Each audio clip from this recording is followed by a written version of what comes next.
আসসালামু আলাইকুম প্রিয় দর্শক, বিএনপি রাজনীতিটা এখন সারা দেশে কেমন চলছে এটা নিয়ে আমার মনে হয় একটু আলোচনা করা দরকার এই কারণে যে অনেকেই ইদানিং বলা বলি করেন যে বিএনপি দ্রুত নির্বাচন চাচ্ছে, কারণ তারা মনে করে যে নির্বাচনটা হলে তারা নির্বাচনে বিজয়ী হবে এবং সরকার গঠন করবে।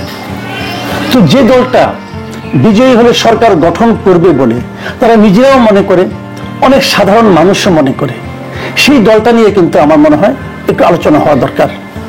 এই অর্থে যে যারা ক্ষমতায় যাবে তারা আসলে ক্ষমতায় যাওয়ার পর কি করবে, তারা কি আমাদের ভাগ্য পাল্টে দিতে পারবে? এ কথা ঠিক। বিএনপি বাংলাদেশে, আমি আগের বিএনপির কথা বাদ দিই, অনেকেরই স্মরণে নেই, আমাদেরও তো স্মরণে আছে যে আমরা যদি 90-এর পর থেকে ধরি, বিএনপি তো দুইবার ক্ষমতায় এসেছিল। আসলে আরো একবার এসেছিল 96 সালে, ওটা অল্প সময়ের জন্য, ওটা না আসার মতোই, কিন্তু পূর্ণাঙ্গভাবে তারা 2 দফা ক্ষমতায় ছিল। তারা কেমন করেছে, কি করেছে না করেছে সেটা অনেকেরই স্মৃতিতে এখন জল করছে। সেই স্মৃতির কথা যদি আমি নাও ধরবো এই কারণে যে আমরা দেখেছি এরপর বিএনপির নেতৃত্বে একটা বড় ধরনের পরিবর্তন এসেছে। বিএনপির মূল নেতৃত্বে তারেক রহমান এসেছেন এবং উনি ইদানিংকালে গত কয়েক বছরে ওনার কথাবার্তায়, আচার আচরণে, বিভিন্ন কর্মকাজে, মানে কর্মকাণ্ডে আমরা যে পরিবর্তন দেখছি, যে আধুনিকতা দেখছি, সেটা আমাদেরকে আশাবাদী করে তুলেছে। কিন্তু সমস্যাটা হলো কি, তারেক রহমানের যদি দলের মূল নেতা হয়, এই মূল নেতার চিন্তা ভাবনা বা কর্মকাণ্ড বা পরিণতি বোধ, এটা কি আমরা বিএনপির সকল স্তরে তার কোনো প্রতিফলন দেখতে পাচ্ছি? এই আলোচনাটা করার জন্য আজকের এই আলোচনার অবতারণা। আমরা কি দেখছি গত কয়েকদিনে বিভিন্ন জায়গা থেকে আমরা দেখতে পাচ্ছি যে বিএনপি বিভিন্ন তৃণমূল পর্যায়ে, মাঠ পর্যায়ে আমরা কিন্তু বিএনপির চাঁদাবাজির একটা মহোৎসব দেখতে পাচ্ছি। যে চাঁদাবাজির কাজগুলো আগে আওয়ামী লীগের লোকরা করতো, আওয়ামী লীগের বিভিন্ন অঙ্গ সংগঠনের লোকজন করতো, সেটা কিন্তু বিএনপির অনেক লোকজন করছে বলে আমরা অভিযোগ পাচ্ছি। আমি নিজের আমার এই চ্যানেলে আমি একটা জরিপের মতো করেছিলাম। সেই জরিপে আমি প্রশ্ন করেছিলাম যে প্রত্যন্ত অঞ্চলে যে চাঁদাবাজি চলছে এখনো, সেই চাঁদাবাজিটা আসলে কারা করছে। দেখা গেছে এখানে 70% বেশি লোক বলছে যে বিএনপির লোকজন করছে। কেন আমরা বিএনপির নামটা কেন শুনতে পাবো? আমরা তো এটা শুনতে পেতে চাই না। একটা কমন একটা অজুহাত আছে, আমাদের তো অনেক বড় দল, এই জন্য পারি না। কোথায় আমাদের নেতা তারেক রহমান, উনি তো অনেক দল থেকে বের করে দিচ্ছেন এবং দলের পক্ষ থেকে অনেক জায়গায় মামলা পর্যন্ত করা হচ্ছে। এরকম ইতিহাস আসলে নাই, অতীতে নাই, কিন্তু আমি কখনো এর আগে দেখিনি যে দলের কোন একজন, মানে আপনার তৃণমূল পর্যায়ের কর্মীর অপরাধের জন্য দলের পক্ষ থেকেই মামলা করা হয়, এমনি আগে কখনো দেখিনি। এটা অবশ্যই একটা ইতিবাচক ব্যাপার, খুব ভালো ব্যাপার, কিন্তু সেটা কি অন্য এলাকার জন্য প্রভাব বিস্তার করতে পারছে? অন্য এলাকার নেতাকর্মীকে বিন্দু মাত্র বিচলিত করতে পারছে না? কেন পারছে না? এটা কি কেউ গবেষণা করে দেখেছেন কেন পারছে না? আর কোনো কারণ নয়, মূল কারণ হলো যে অন্যান্য জায়গায় এই দলের যে বিভিন্ন কেন্দ্রীয় লিডার অথবা আঞ্চলিক লিডার, তারা কিন্তু ওই লোকগুলিকে এক ধরনের আশকারা দিচ্ছে। তারেক রহমান যেভাবে দল চালাতে চাচ্ছেন সেভাবে কি পারছেন? এই যে আশকারা যারা দিচ্ছেন, মনে করেন জেলা পর্যায়ের লোক, তার কি কেন্দ্র পর্যন্ত লাইন নেই? আছে। কেন্দ্রের অনেক নেতা কি তাকে সাপোর্ট করেন না? করেন, এটি বাস্তবতা। তারেক রহমান যেভাবে চান তার সেন্ট্রাল কমিটি কি সেভাবে চলে না?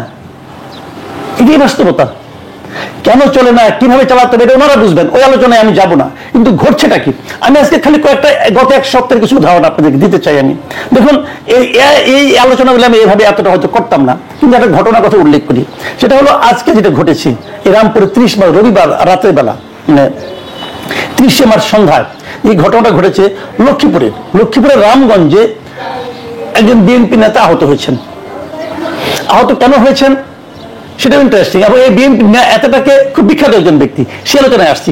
ইন্টারেস্টিং বিষয় হলো যে ছাত্রলীগের একজন নেতা, তার বাড়িতে বিএনপির কয়েক গ্রুপের লোক হামলা চালিয়েছে, কয়েকটা গ্রুপের লোক।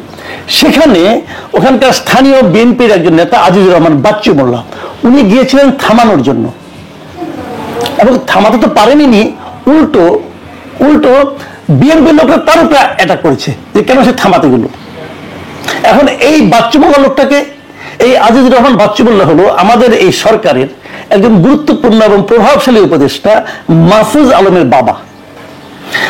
আলমের বাবা সেখানকার ইসাপুর ইউনিয়ন বিএনপির সাংগঠনিক সম্পাদক। মাহফুজুল্লাহ বাবা সে তো বিএনপি করতেই পারে, তো আমার কোনো প্রবলেম নাই। কিন্তু লক্ষ্য করুন তার দুটো পরিচয়, একদিকে সে বিএনপি করেন, বিএনপির একজন নেতা, আরেকদিকে উনি একজন উপদেষ্টার পিতা। এরকম একজন ব্যক্তিকেও কিন্তু বিএনপির যে যায় নাকি ছাত্রলীগের একজন নেতাকে ধরতে গেল, মারতে গেল, বাধা দেওয়ার কারণে তার উপরে অ্যাটাক করলো। এখন আমার প্রশ্ন হলো, ছাত্রলীগের একজন নেতা সে তার বাড়িতে আসছে শুনে নিয়ে, তাকে বিএনপি ছাত্রদলের লোক মারতে যেতে হবে কেন? এটা খুব ন্যায় নীতিপূর্ণ কাজ। বিএনপিকে এই কথা বলে যে যেখানে তোমরা কোনো ছাত্রলীগের পরিবার পাবা অথবা ছাত্রলীগের আগে করতে, এখন তো ছাত্রলীগ নিষিদ্ধ সংগঠন, সে নিষিদ্ধ সংগঠন নিষিদ্ধ হয়েছে, তো ওই লোকটাকে হাওয়া হয়ে যাবে, ওই লোকটাকে মাটির নিচে ঢুকে যাবে, ওই লোকটাকে তার বাড়িতে যাবে না, গেলে তার বাড়িতে যে অ্যাটাক করতে হবে, এটা কি কোনো আইনসম্মত কাজ? বিএনপিকে এই ধরনের কাজকে সমর্থন করে? করে না। তাকে মারার জন্য কয়েকটা গ্রুপ বিএনপি লোক যে ওখানে গেল, যাওয়াটা কি ঠিক হয়েছে? হয়নি।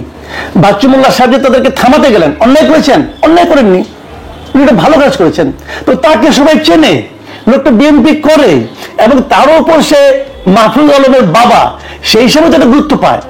তো সেই লোকটাকে আপনারা ছাড় দিলেন না, তাকে মারলেন, মেরে আহত করলেন, তাকে হাসপাতালে যেতে হলো। এটা কি বিএনপি রাজনীতি? আমার তো মনে হয় না। আমি ইদানিং তারেক রহমান সাহেবের যে সমস্ত কথাবার্তা শুনি, তার সঙ্গে তো এই রাজনীতির কোনো মিল নেই। তাহলে কেন হলো? আমি একটা ঘটনা উল্লেখ করলাম এই কারণে যে এই ঘটনার পরিপ্রেক্ষিতে আরেকটা ঘটনা আছে, এটা একটু পরে বলি। তার আগে আমি বিএনপির আরো দুই একটা কথা বলি। দেখুন, আমি এই সপ্তাহের মধ্যে বিএনপির আরো দুই একটা ঘটনার মানে তাদের মধ্যে অন্তর্কলহ কোথায় যে দাঁড়িয়েছে বলি। যেমন ধরেন, ঈদের আগের রাতে মৌলভীবাজারের শ্রীমঙ্গলে একটা টমটম পার্কিংকে কেন্দ্র করে বিএনপির দুই গ্রুপের মধ্যে সংঘর্ষ হয়েছে, এবং সেই সংঘর্ষের কারণে সেখানে যৌথ বাহিনী গিয়েছে, যে মানে গোলাগুলি হয়েছে, সারা রাত চলেছে গোলাগুলি। তারপরে যৌথ বাহিনী সেখানকার সাবেক মেয়র, বিএনপি নেতা মহসিন মিয়া মধুসহ 14 জনকে আটক করেছে। তার সঙ্গে মারামারি হয়েছিল বিএনপির আরেকটা গ্রুপের সঙ্গে। কেন ভাই? ঘটনাটা কি? আইন আপনারা নিজে হাতে তুলে নিচ্ছেন কেন? এটা কি চাঁদাবাজিকে কেন্দ্র করে? ইয়েস, চাঁদাবাজিকে কেন্দ্র করে, প্রভাব বিস্তারকে কেন্দ্র করে। প্রভাব বিস্তার করতে হবে কেন? আপনারা কি ক্ষমতা আছেন? আর ক্ষমতা থাকলেই বা প্রভাব বিস্তার করতে হবে কেন? তার মানে আপনার ক্ষমতায় এসে গেছেন এরকম ভাবছেন? আপনারা এই ধরনের কাজ যত বেশি ঘটাবেন, মনে রাখবেন ক্ষমতা আপনাদের থেকে ততটা দূরে সরে যেতে থাকবে। এই কথাটা মাথায় রাখবেন। এদেশের মানুষ সব পারে। এদেশের মানুষ আপনাদেরকে মাথায় তুলে নিয়ে আসতে পারে, আবার পায়ের নিচে ফেলে দিতে পারে। দয়া করে এটা মাথায় রাখবেন। ক্ষমতা এখন আসেন নাই ভাই। আবার দেখুন, আরেকটা ঘটনা বলি, এটা এই সপ্তাহের ঘটনা।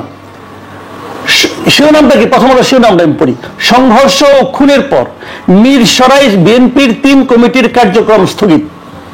প্রথম আলো রিপোর্ট। এর ঘটনা কি হয়েছে? মিরসরাই উপজেলা, মিরসরাই পৌরসভা ও বরিয়াহাট পৌরসভা, এই 3টা জায়গায় বিএনপির পক্ষ থেকে একটা আহ্বায়ক কমিটি দেওয়া হয়েছিল। সেই কমিটি ঠিকঠাক মতো হয় নাই, পদবঞ্চিতরা এই অভিযোগ তুলে সেখানে মারামারি, হোড়াহুড়ি, রাস্তা বন্ধ, মানে একটা ভয়ঙ্কর পুরো এলাকায় একটা তাণ্ডব তৈরি করেছে। বিএনপি একটা পলিটিক্যাল পার্টি, তাদের মধ্যে কি হয়েছে না হয়েছে, কমিটি ঠিকঠাক মতো হয় না, এই জন্য সাধারণ মানুষ কেন ভোগান্তির শিকার হবে? আমি বিএনপির কেন্দ্রীয় নেতৃত্বের কাছে প্রশ্ন করতে চাই, আপনারা জবাব দিন। আপনাদের ঘরের সমস্যা, সেই ঘরের সমস্যার জন্য পুরো এলাকার লোক কেন ক্ষতিগ্রস্ত হবে? জবাব দিতে পারবেন? কি দল করেন আপনারা? যে দলের উপর কোনো নিয়ন্ত্রণ নাই, এই ধরনের বাহাদুরি করেন না। এই জন্য আপনার কতদূর যাবেন? আপনি ভাবুন, এটা নিয়ে গত কয়েকদিন ধরে চলছে, রাস্তা বন্ধ করে দেওয়া হচ্ছে, মারামারি করা হচ্ছে, যানবাহন বন্ধ হয়ে যাচ্ছে। কেন? এই অধিকার আপনাদের কে দিয়েছে? ঘরের সমস্যা ঘরে মেটান। কেন হয় এরকম?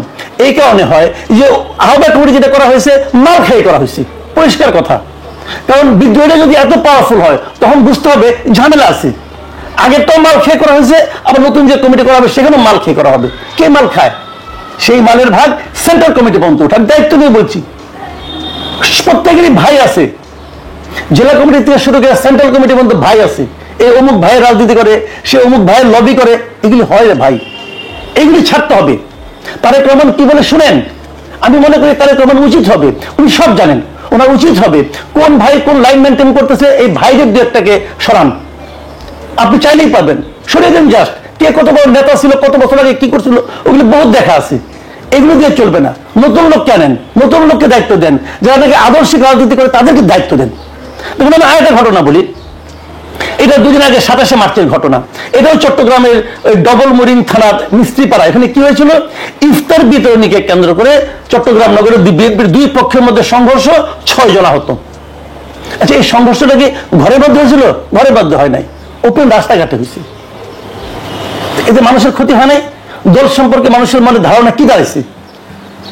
এগুলি মাথায় রাখেন।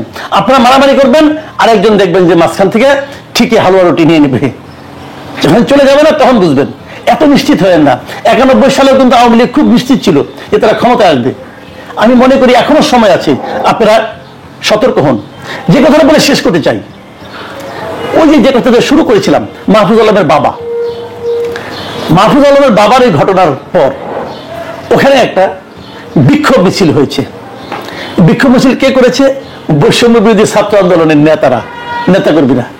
তার মানে বিএনপির লোক মার খেলো, তার পক্ষে মিছিল করলো কে?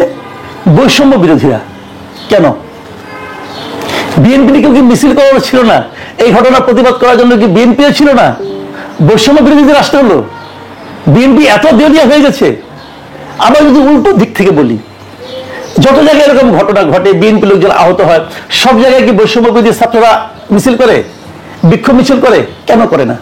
তাহলে বিএনপির এই নেতাকে বৈষম্য বিরোধী ছাত্ররা এত আপন মনে করলো কেন? এটা কি মাহফুজ আলমের পিতা হিসেবে? মাহফুজ আলম তো বৈষম্য বিরোধীর সঙ্গে এখন আর নাই, সেটা সরকারের পার্ট। তাহলে বৈষম্য বিরোধী ছাত্র আন্দোলন কি সরকারের পার্ট? ভাই, এই সমস্ত প্রশ্ন কিন্তু উঠবে। প্রিয় দর্শক, আমি তুললাম, আপনারা আলোচনা করুন, ভাবুন যে কে কার সঙ্গে, কে কার পকেটে, কার প্রাণ ভ্রমরা কোথায়, একবার ভাবুন। প্রিয় দর্শক, এখন এ পর্যন্তই।